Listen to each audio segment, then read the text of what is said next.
Saudari-saudara, ibu, bapak, suster, buder, para romo, selamat pagi, berkah dalem, dan salam sehat selalu. Ya.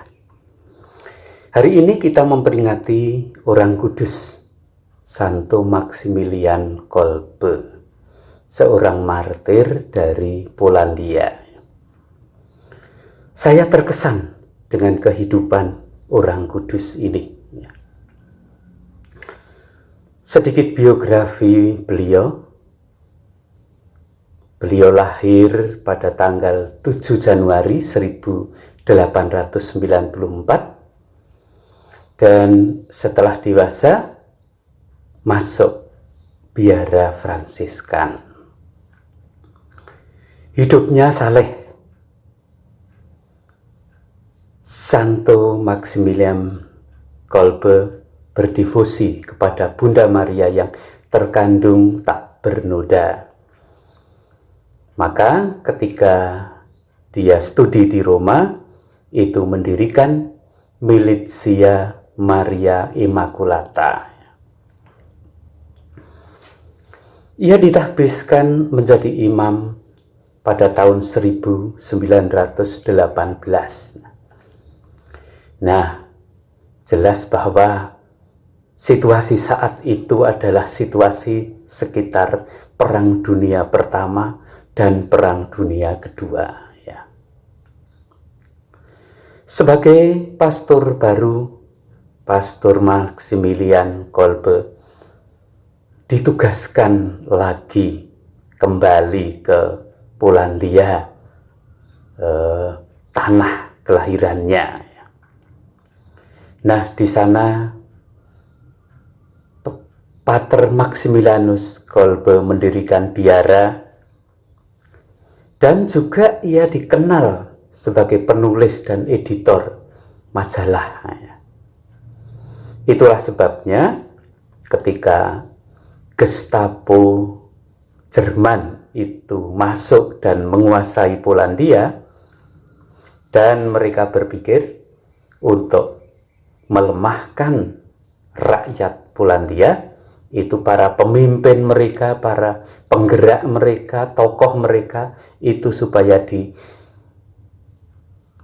dan dipenjara. Nah, termasuk Pastor Maximilian Kolbe juga dipenjara, dimasukkan di kamp konsentrasi Auschwitz.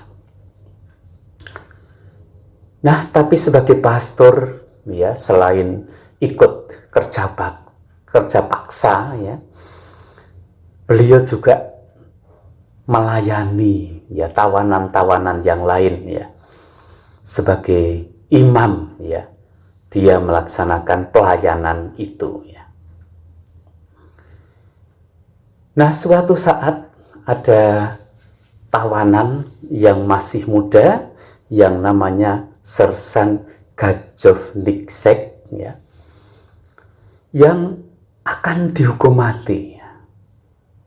Dia berteriak-teriak, ya, karena anaknya masih kecil-kecil, ya. Maka dia menyebut anaknya, menyebut istrinya, dan dia minta pengampunan tapi ya tidak diberi, ya.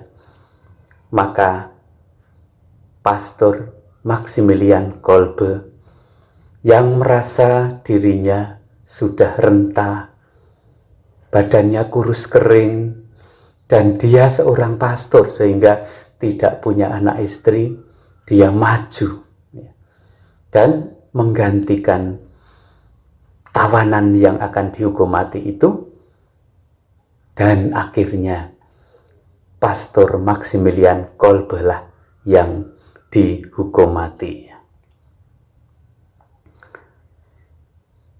Pastor Maximilian Kolbe sudah menyerahkan hidupnya untuk hidup tawanan tadi bersama dengan seluruh keluarganya. Saudari-saudara sekalian, rakyat Indonesia sebentar lagi juga akan merayakan 75 tahun Indonesia merdeka. Kemerdekaan Indonesia juga didapat karena adanya para pejuang yang mau menyerahkan hidupnya untuk kemerdekaan Indonesia. Para pahlawan kita itu antara lain Yosudarso, Agustinus Adi Sucipto, Ignatius Slamet Riyadi, Ignatius Yosef Kasimo, Robert Walter Mongunsidi, Monsinyur Albertus Sugiopranoto, serta banyak lagi para pahlawan yang lain. Nah, di era kemerdekaan serta pembangunan ini juga ada banyak para pejuang yang menyerahkan hidupnya dengan tulus dan jujur untuk memperjuangkan kesejahteraan Indonesia. Karena merekalah Indonesia bisa semakin maju. Saudari-saudara sekalian, semangat kepahlawanan, menyerahkan hidup sendiri untuk kehidupan orang lain, inilah semangat yang telah diteladankan oleh Tuhan kita Yesus Kristus. Dan semangat inilah yang telah dihidupi oleh Santo Maximilian Kolbe yang hari ini kita peringati, serta para pejuang pahlawan Indonesia. Dengan teladan Santo Maximilian Kolbe, marilah kita sambut 75 tahun kemerdekaan Indonesia dengan mengikuti jejak para pahlawan kita, yaitu mempersembahkan hidup kita untuk kehidupan umat dan bangsa masyarakat Indonesia. Merdeka!